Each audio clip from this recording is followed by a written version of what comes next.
Hello, welcome to this video of Manjaro tricks. And in this video I want to talk about how to split a screen vertically. You can look at this what do you call that, website, but well, let's first I assume you have a little bit of a knowledge of Vim, so I'm going to open multiple files with Vim here.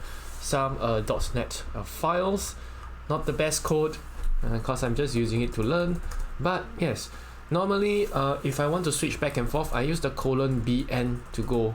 I use n and previous, and of course bn to shift things back and forth. Okay, so what do I do if I want to split? Okay, I use this thing, split. Okay, colon and split. This will actually split the screen into top and bottom. So if I type bn, the top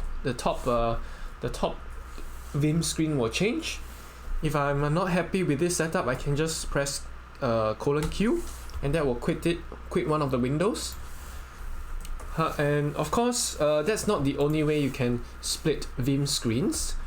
The way I like to split Vim screens is do it vertically. So use the keyword vsplit, okay, :vsplit, and that will change your Vim screen into half and half like that.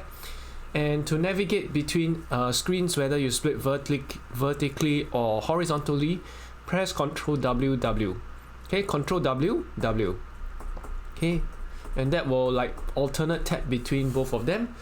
And for example, let's say I want to copy. Okay, Ctrl+W. Let's go to the next one. Now let's say I want to yank this and paste it here. I can just use the Ctrl+W to split between screens, escape, paste, and delete. Ctrl+W, can paste, I can do undo. Yeah, so this will definitely allow you to split the screens between left and right. Again, if you want to quit a particular window, let's say I want to quit this window on the right side. Okay, I use Ctrl+W to bring my cursor there, and I put quit :Q, :QA, or Q, :Q, and that will exit the split screen on the right. So again, vsplit to split the screens vertically, Ctrl+W to navigate between each of the screens so that your cursor is at the right place. Okay, I'm using shift up and down, but Ctrl+W to split to go between split screens.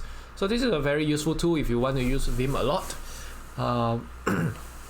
And it will definitely help you become more productive using Vim. Okay, thank you.